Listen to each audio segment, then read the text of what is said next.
Pero syempre si Sir Luis yung nagbigay sa'yo ng breakthrough kung titignan natin, di ba? Talagang Opo, opo. he gave Totoo. time, sila nila Rendon. Kwento mo sa amin yung mga collab with the big stars, di ba? Sir Luis, kwento mo sa amin yung journey na yan.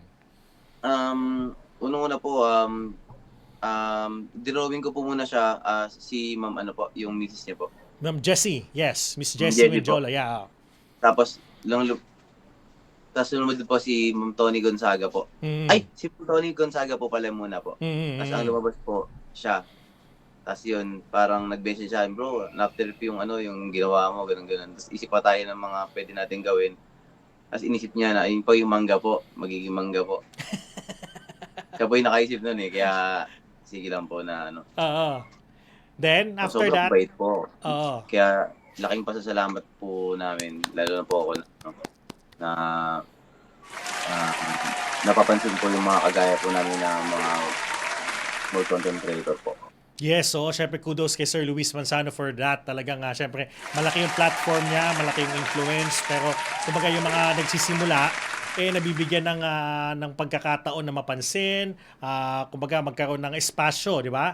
Sa madaling Apo. sabi, talagang nakakatuwa yung mga ganon, di ba? At syempre pag ikaw din, Boy Yak, eventually umabot ka na rin sa ganong peak, no? Ganon din yung gagawin mo sa mga nagsisimula, di ba? Kumbaga magkipag-collab ka din, tutulungan mo rin sila. Then right after Luis, sino na sumunod na collab na di mo malilimutan? Siyempre kay Boss Rendon po. Ayan, yan. Ano naman storya nito? Ayun lang po, dinrawing lang po namin siya, tapos pinapatulan niya po, kaya nakakatawa po. Tuloy-tuloy lang.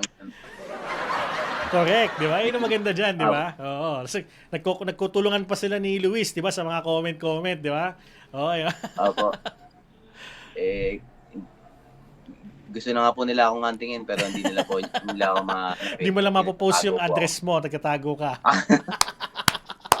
Correct. Oo. So, manatiling nakatutok sa Abante, sundan kami sa aming mga social media accounts at huwag kalimutang mag-subscribe sa aming YouTube channel, DWAR Abante Radio, para sa mga eksklusibong balita. Ako po si Jigo Postolero.